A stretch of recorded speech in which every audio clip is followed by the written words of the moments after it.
Durante 2 domingos vamos a tener el gusto como iglesia de tener predicadores invitados. Hoy vamos a tener uno y el domingo que viene va a ser el pastor Carlos Volatti. Así que damos la más cordial bienvenida a ambos a nuestra iglesia, pero hoy es un privilegio presentar al pastor David Sedaka. David no es un desconocido, es para nosotros alguien muy conocido y querido. Vení, David.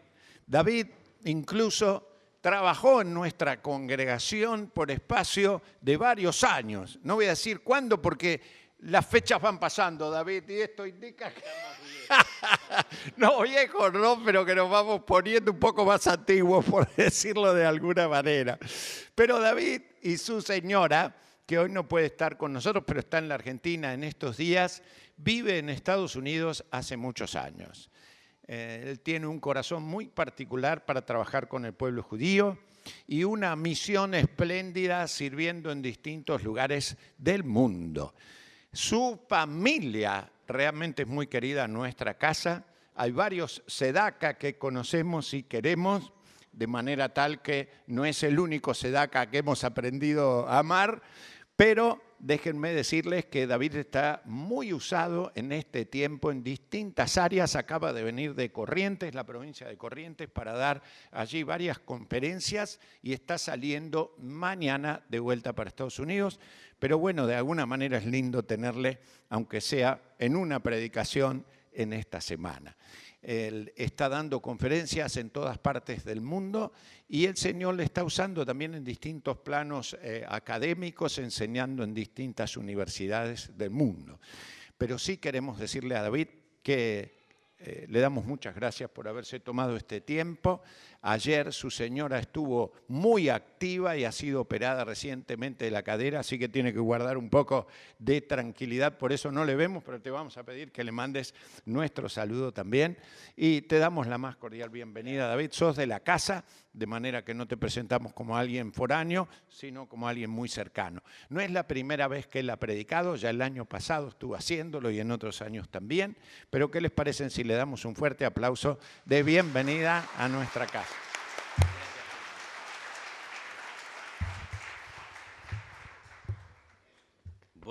Buenos días, casi buenas tardes ya, ¿no? Cada vez que veo este púlpito me acerco con respeto. Fue el púlpito donde predicó el hermano Pluis, hermano Tinao, donde tuve el honor de ocuparlo como asistente del doctor Tinao por 4 años. Él predicaba a la mañana, yo predicaba a la noche. Y miraba las caras, todavía quedan algunos, veo allí a David, digo, estás mirando allá, recuerdo los que no están, pero recuerdo los que están, mi hermano Abadi y su esposa, que lo llaman mi negrito, y hasta el día de hoy mi esposa me dice, te voy a llamar como lo llaman a Abadi, mi negrito. Mi tío David Sedaka fue miembro. Mi padre fue judío creyente, creció en este barrio, se bautizó en esta iglesia, se casó en esta iglesia. Comenzamos la obra al pueblo judío, no muy lejos de aquí, en la calle Billinghurst, a 4 cuadras. De allí comenzó una obra donde nuestro hermano Badi fue el presidente del directorio, el primer directorio que tuvimos en Argentina. Y ayer tuvimos el gusto, la gran satisfacción de ordenar al ministerio a José Lewin. Y José Lewin tiene una historia muy interesante porque nació acá, en una familia judía ortodoxa. Y un día entró allí a la calle de Billinghurst y vio el letrero Bet Sar Shalom que se había puesto y entró a discutirle por qué ustedes son judíos renegados, no somos judíos. Bueno, terminó la discusión aceptando al Señor. Después de eso estuvo educándose y fue a Israel y vivió por 14 años en la comunidad de Tiberias, en la comunidad ultraortodoxa del judaísmo. y mantuvo su fe en el Señor. Y después de varios años volvió a Argentina porque tenía el deseo de seguir colaborando y trabajando. Y ayer tuvimos el gozo, 270 personas había aquí en nuestro salón. Y cuando estaban pasando las personas, los diáconos, y me llamaba la atención que casi el 80% de las personas que están miembros de la congregación, que ahora se llama Derech Hamuná, significa camino de fe. Derech Hamuná. Ustedes ven ahí, Derech Hamuná es la misma, pero ha cambiado el nombre, Camino de Fe, Congregación del Camino de Fe. Y pasaba uno y decía, y fui bautizado en la iglesia de Once. Y pasaba otro y decía, hace 20 años fui bautizado en la iglesia de Once. Y todos eran bautizados en la iglesia de Once. Porque esta iglesia tenía un corazón especial. Y ya desde el tiempo de los hermanos Pluy, del hermano Tinao, el hermano Tinao fue miembro de nuestro directorio. Pero ayer fue una cosa muy especial porque es el primer judío de este barrio, judío ortodoxo de este barrio, que conoció al Señor en este barrio. Y aquí ahora es el rabino mesiánico, reconocido como rabino y pastor. Y damos gracias al Señor porque el Señor está bendiciendo esta obra. Y sin duda alguna, esta iglesia siempre ha tenido en su corazón, quizás porque está en un punto estratégico donde hay tantos judíos. Y no es casualidad, porque los llamados del Señor son irrevocables y sabemos que el amor no fingido que tienen por el pueblo de Israel está trayendo sus frutos. En esta mañana quiero charlar con ustedes sobre algo que he estado trabajando y estudiando.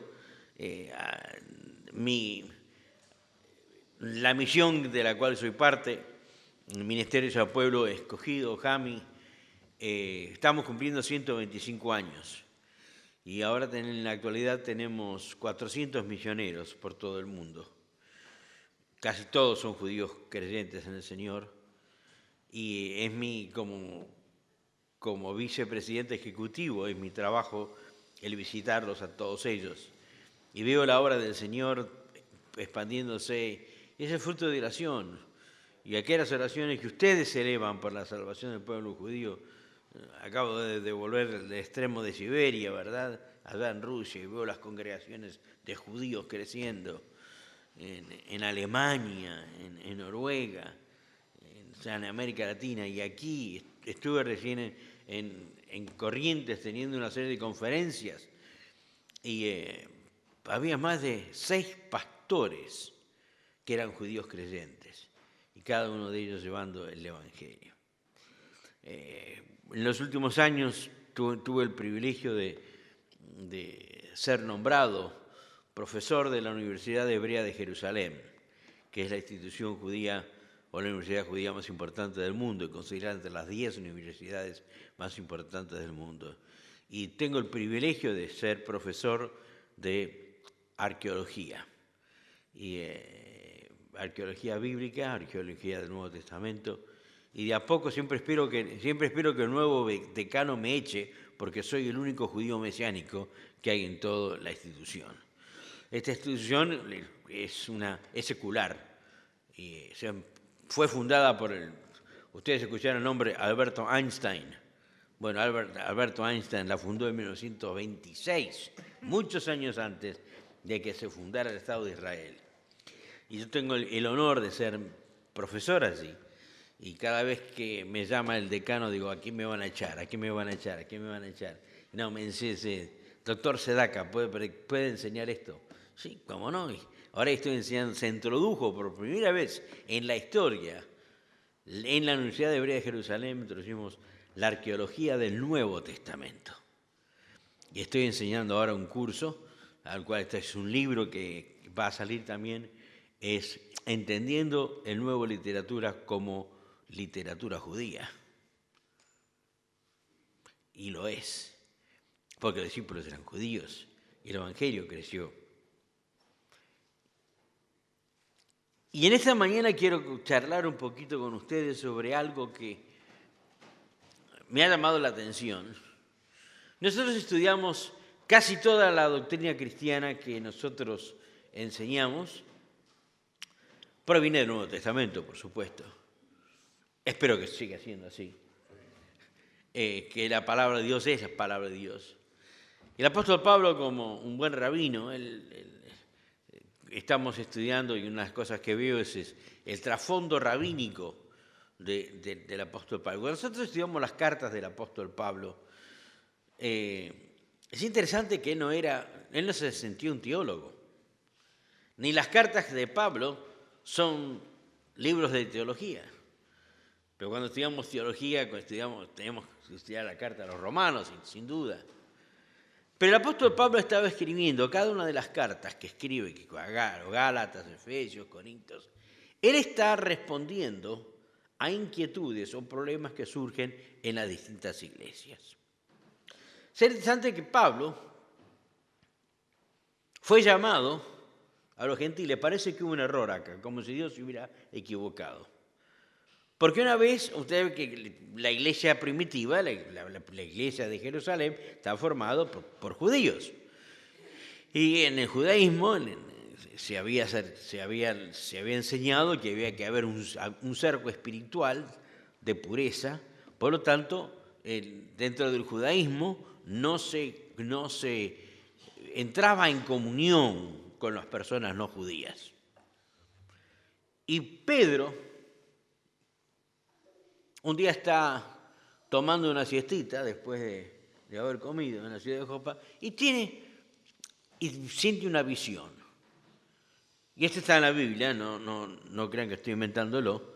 Lo que pasa es que está en Hechos capítulo 10, lo pueden leer en su casa. Tiene una visión y esta visión ve que viene algo como un manto del cielo y hay animales. Y él tiene hambre. Y en esta visión, el Señor le dice, mata y come. Dice, no, Señor, no puedo comer estos animales porque estos animales no son kasher, no son puros. Acá hay cerdo, no puedo comer eso. Y vuelve a decir, Señor, mata y come. Y entonces el Señor le dice, no llames impuro a lo que el Señor ha purificado. Y justo en ese momento se coincide que había un gentil, un militar, Cornelio se llamaba, que estaba en la ciudad de Cesarea Marítima, y él recibe una visión que Pedro le podía llevar al conocimiento del Señor, porque Cornelio estaba buscando. Y entonces entiende Pedro que la visión del Señor es que él vaya a la casa de un no judío.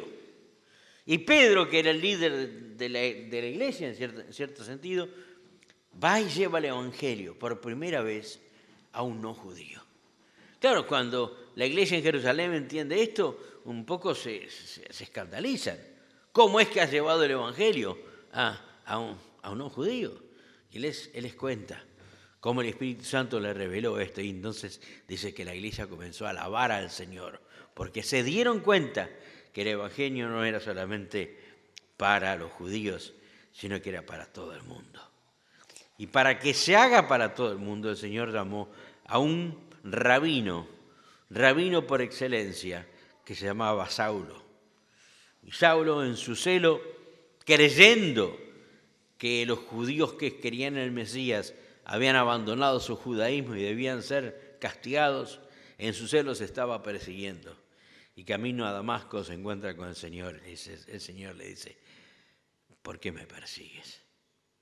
¿Quién es el Señor? Yo soy a quien tú persigues. Y tiene este momento que en la Biblia lo llama la conversión. Nosotros judíos no creemos en conversión, por lo tanto la palabra conversión, si se fija en el texto, no existe. Es un agregado, un comentario. El judío no se convierte, el judío acepta al Señor y se completa en el Mesías. ¿Y a qué lo llama el Señor? Lo dice, me vas a ser testigo y vas a llevar mi mensaje a reyes y a cabezas. Y parece que el Señor se hubo confundido. Pedro, que era el que se llama el apóstol para los judíos, se encuentra con un gentil. Y aquí el judío por excelencia, el Señor le dice, vas a ir a predicar a los gentiles. Y esto nos está enseñando algo, que el Evangelio no es ni para judíos ni para gentiles, sino que es para todos. Y el mismo Pablo escribe en su carta, porque no me avergüenzo del Evangelio porque es poder para salvación a todo aquel que cree, al judío primeramente, porque así fue, cronológicamente, pero también al no judío. Y el mensaje del Señor debe ser proclamado al judío y al no judío. Nosotros conocemos la gran comisión, ¿verdad? Por tanto, ir y hacer discípulos. Y se lo dijo a los discípulos eran judíos. Y para ir por todo el mundo y llevar este evangelio. Y gracias a eso, nosotros aquí hoy estamos, judíos y no judíos. El apóstol Pablo entiende que su ministerio es llevar el evangelio por todo el mundo que él conocía. Y comienza su ministerio visitando las iglesias que nosotros llamamos iglesias de Asia Menor. Todas son iglesias griegas, en comunidades griegas, donde eran parte de la Grecia. Y el apóstol Pablo desarrolla su ministerio donde él había nacido, él era de la ciudad de Tarso. Después nos vamos a hablar de Tarso. Y él lleva el evangelio a los hermanos allí. Y claro, cuando él comienza las iglesias, no tienen la ventaja de tener un Tomás Mackay como líder. No tienen líderes. Entonces cuando surge un problema, ¿a quién le va a reconocer? Bueno, no hay Google, porque todavía la computadora no existe. No pueden ir al Nuevo Testamento, porque el Nuevo Testamento no se escribió. Entonces cuando surgen problemas en las comunidades, porque muchas veces si no tenemos maestros, no tenemos la base, tenemos que tener enseñanza, y van a Pablo. Y Pablo entonces escribe, y las cartas que nosotros tenemos en el Nuevo Testamento son en respuesta a necesidades específicas de cada iglesia. Y el apóstol Pablo escribe a los Gálatas, porque los Gálatas es una iglesia formada principalmente por gentiles que no entendían mucho las cosas del Señor, y cuando entendieron las cosas del Señor las entendieron mal, entonces Pablo tiene que escribir medios enojados. A la iglesia en Filipo, él la ama entrañablemente, es una carta llena de amor. Y en Roma parece que hay un conflicto porque no entienden en la iglesia quién tiene preeminencia, si el judío y no judío, y escribe la famosa carta a los romanos. Y en la carta a los romanos, por supuesto no la vamos a leer toda, pero yo siempre le digo a mis alumnos, para entender la mente de Pablo, tenemos que saber las preguntas que se le están haciendo. Y si usted sabe la pregunta, entonces entiende las respuestas que Pablo está dando. Y la mayoría de las cartas que escribe Pablo, que son la esencia del Nuevo Testamento y la esencia de la fe cristiana, son respuestas de Pablo a preguntas que le hacen las iglesias. Siempre les digo, ¿y cuál era el problema en la iglesia de Roma? Que la carta a los romanos pasa a ser quizás el centro de nuestra teología cristiana. No conozco de ningún gran teólogo que no haya escrito un comentario a los romanos, ¿verdad? Pero Pablo no lo escribió como teólogo, lo escribió como un pastor que amaba una iglesia, y una iglesia que tenía problemas. ¿Cuál es el problema en la iglesia en Roma? En la iglesia en Roma había judíos y había no judíos. Había gentiles, el mensaje había llegado. Y la iglesia de Roma, no crean que era una iglesia majestuosa, no es la Basílica de San Pedro, era un grupo. Y en la iglesia, en el Nuevo Testamento, iglesia no es el edificio, siempre son las personas. Siempre, la iglesia es la persona, es el grupo, la comunidad, no el edificio. No sé si en Roma tenían una iglesia con edificio, pero la comunidad allá tenía un problema. Acá tenemos judíos y tenemos no judíos. ¿Y cómo entendemos esto, la relación? ¿Quién es más importante? Entonces el apóstol Pablo tiene que escribir la carta, y entonces comienza la carta diciendo, porque los primeros capítulos, el evangelio es para todos. Y entonces los siguientes capítulos dice, por qué el judío, con su ley, necesita al Mesías. Y por qué el gentil, con su mente, también necesita al Mesías. Y habla de la justificación por gracia. Y después habla y les dice que tienen que entenderse bien. Y después del capítulo 12 para adelante dice, bueno, ahora que saben cuáles son las reglas, compartan sus juguetes y no se peleen más. Pero entre medio de eso, encontramos los capítulos 9, 10 y 11. Y en esos capítulos, el apóstol Pablo hace un paréntesis. Y en ese paréntesis, él abre su corazón. Y ahora no está respondiendo a necesidades o a respuestas, sino que en medio de esta respuesta a los problemas que tiene la iglesia en Roma, él abre su corazón de una forma especial. Y yo quiero que en esta mañana, brevemente, en los minutos que nos quedan, veamos lo que siente el corazón de Pablo. El corazón de Pablo nos está mostrando aquí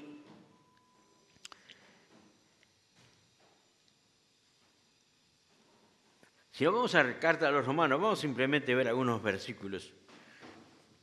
Pablo tenía un anhelo, y yo llamo este pasaje un paréntesis para que podamos ver el corazón de Pablo.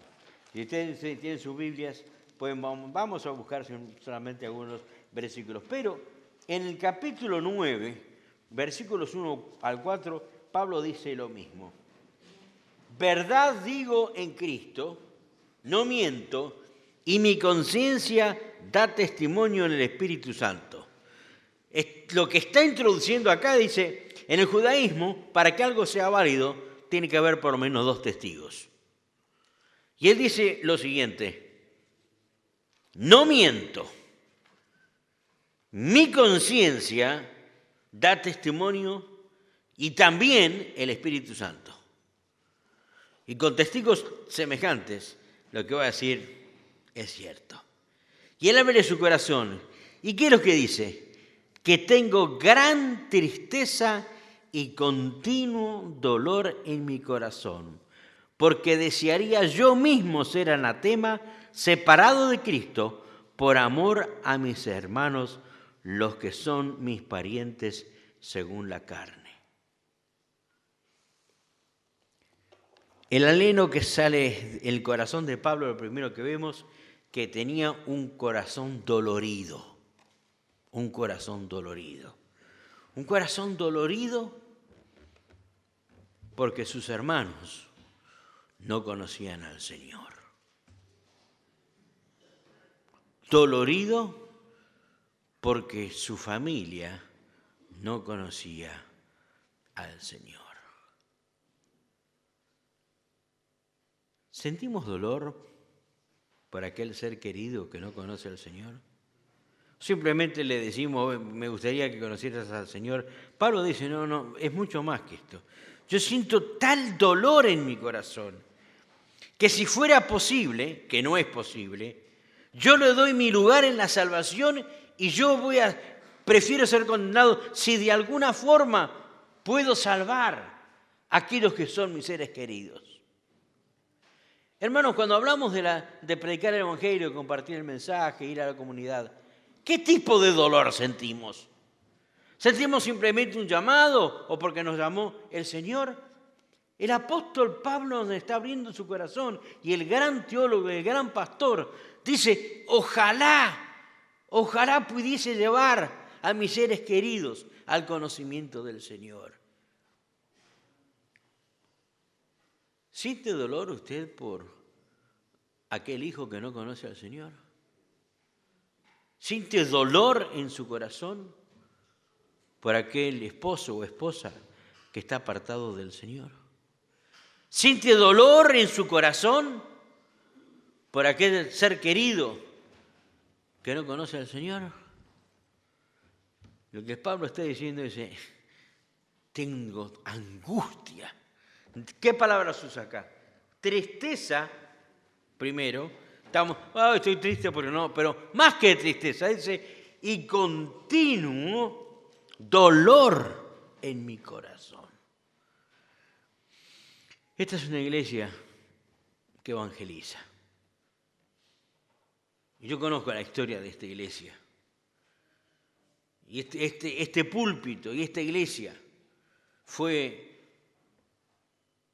testigo del Señor y tantas personas han llegado al Señor por el ministerio de esta iglesia.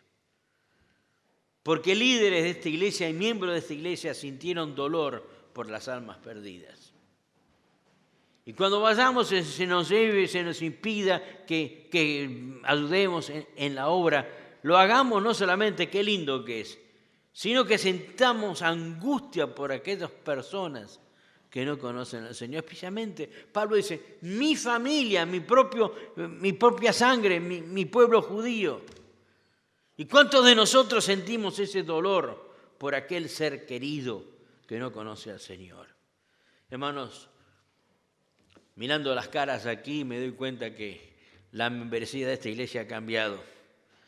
Aquellos que eran mis colegas en esta iglesia, excepto algunos que ya somos viejitos, muchos de ellos han partido de la presencia del Señor.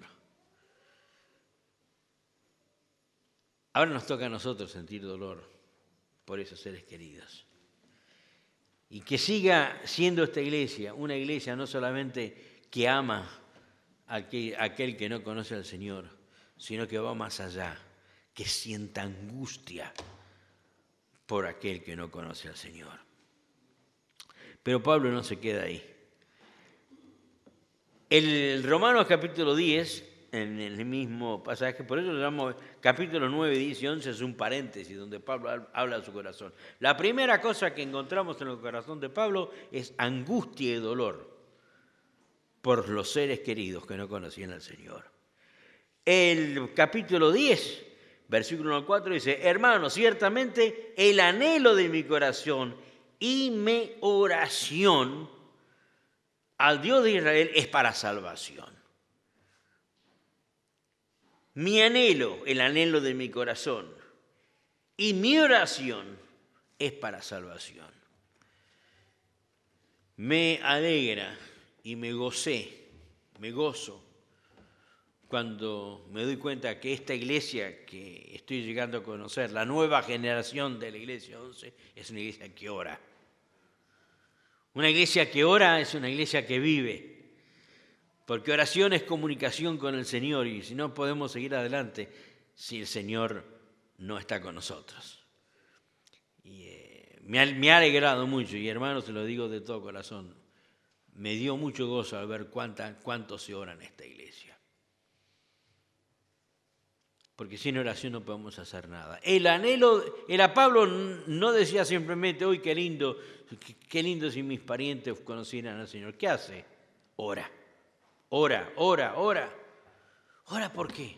Ahora, ¿la oración qué es? La oración es hablar al Señor, pero esperar que el Señor conteste. Hace ya 20 y pico de años atrás era pastor de la primera iglesia bautista de Norfolk, en Virginia. Una iglesia muy grande, histórica. Y tenemos las reuniones de oración.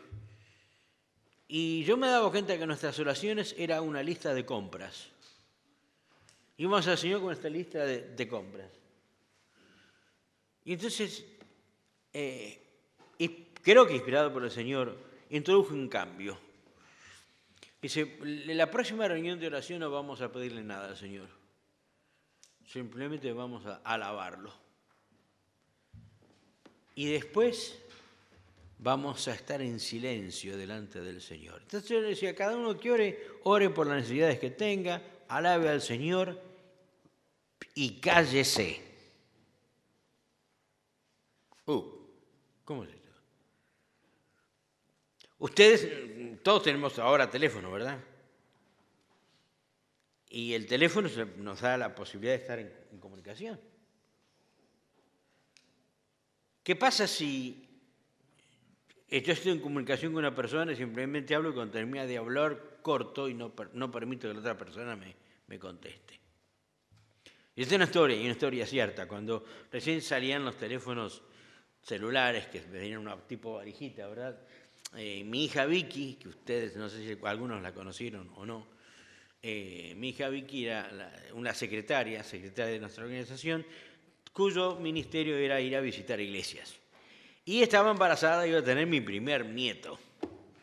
Y en esa época nosotros vivíamos en la zona de Massachusetts, al norte, donde hay mucha nieve y vivíamos muy alejados, y tenía que ir en nieve. Entonces dije, mira, Vicky, te compro un teléfono, ¿ok?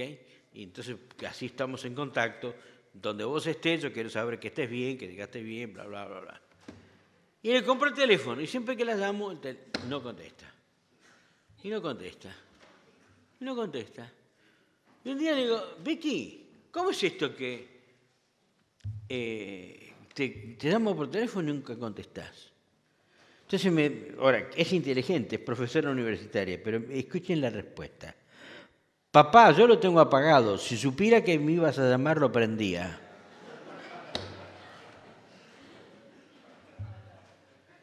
Si supiera que me ibas a llamar, lo prendía. Y entonces, ¿el teléfono para qué sirve? Cuando nosotros oramos, es como tener una conversación telefónica con el Señor. Cuando nosotros le decimos al Señor, le pedimos algo, estamos esperando una respuesta del Señor. Y a veces en el silencio escuchamos una respuesta. El anhelo de Pablo era por la salvación, pero ese anhelo se transformaba en ¿qué? En oración. Y una iglesia que ora es una iglesia que evangeliza. ¿Cómo? Una iglesia que ora es una iglesia que evangeliza. ¿Por qué? Porque estamos recibiendo del Señor las órdenes de cómo llevar adelante la obra. A veces estamos tan ocupados de hacer la obra del Señor que nos olvidamos del Señor. Y una iglesia que ora individualmente y corporalmente es una iglesia que no solamente ama a las almas perdidas, pero está esperando del Señor las órdenes de cómo alcanzar esas almas perdidas. Y Pablo dice, el anhelo de... Yo sufro en mi corazón, tengo dolor por mis hermanos que no conocen al Señor. Por eso que oro por ellos. Por eso que... Hermano, ¿cuánto tiempo de su vida de oración la pasa orando por aquel ser querido que todavía no conoce al Señor? Una de las funciones que tengo yo, nuestra misión tiene en este momento más de 400 misioneros. Y uno de los trabajos que tengo yo es cuando los candidatos que vienen, que quieren trabajar en nuestra misión, los entrevisto, les pregunto, ¿y cuántos de sus familias son salvos? ¿Cuántos de sus familias son salvos? O usted dice, bueno, yo soy el único. Entonces yo me pregunto, ¿usted quiere salvar el mundo pero no es capaz de llevar al Señor a su propia familia? Es duro, porque es más fácil hablar del Señor a aquel que no conocemos que aquel que está al lado nuestro todos los días. El anhelo lo llevaba a la oración, pero no solamente lo llevaba a la oración. El anhelo de Pablo estaba lleno de esperanza. En Romanos capítulo 11, versículos 11 al 14, él dice lo siguiente. Digo pues, ha tropezado Israel, acuérdense que es judío, ¿verdad? Y está hablando de su pueblo judío.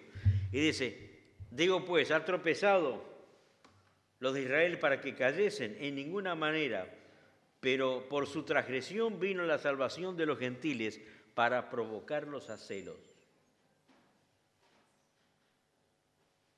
¿Cómo es esto?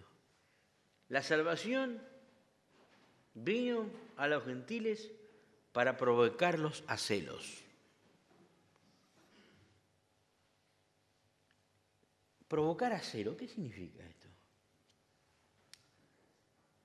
Provocar a celo es que alguien esté celoso de algo que yo tengo. Y el apóstol Pablo dice, una de las formas como nosotros efectivamente podemos llevar a nuestros seres queridos a los pies de Cristo es que se sientan celosos por lo que nosotros tenemos. Acá la cosa se come un poco complicada ya. ¿Vivo yo una vida en el Señor de tal forma que aquellos que me conocen mejor tengan celos por la calidad de vida que yo vivo? Provocarles a celos significa que vean en ustedes, en cada uno de nosotros, algo que ellos no tienen y que desean. Provocar a celo. ¿Quiere usted llevar a su familia al Señor? ¿Qué tipo de vida lleva en su familia? Pero hermanos, por favor, no sientan que los estoy acusando. Estoy hablando en el nombre del Señor y yo me predico a mí mismo. Si yo llego a casa después de predicar y estoy de mal humor y le hablo mal a mis hijos dicen, papá, te escuchamos predicar y ahora estás acá con otra cara. Tenés dos personalidades. Los que nos conocen mejor, ¿tienen celos de la vida que nosotros llevamos? Provocarlos a celos. Vivir una vida de tal integridad ante el Señor que aquel que no conoce al Señor diga, yo quiero tener lo que vos tenés. Papá, yo quiero tener ese Señor que te está guiando. Mamá, yo quiero conocer al Señor, al quien vos estás sirviendo y por el cual tenés gozo toda tu vida. Aquel hermano en la carne, siente envidia porque nosotros tenemos paz en medio de un mundo lleno de angustia. Y dice, yo quiero tener la paz y la tranquilidad que vos tenés. Provocarlos a celos. En el corazón de Pablo había tres cosas, y aquí vamos a cerrar un poco.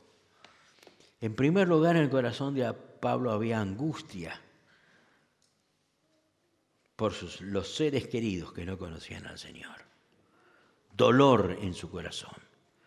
Hasta el punto que dice lo que es lo que es un ridículo teológico. Pablo dice, si es posible, yo le doy mi salvación a ellos y yo me voy al infierno.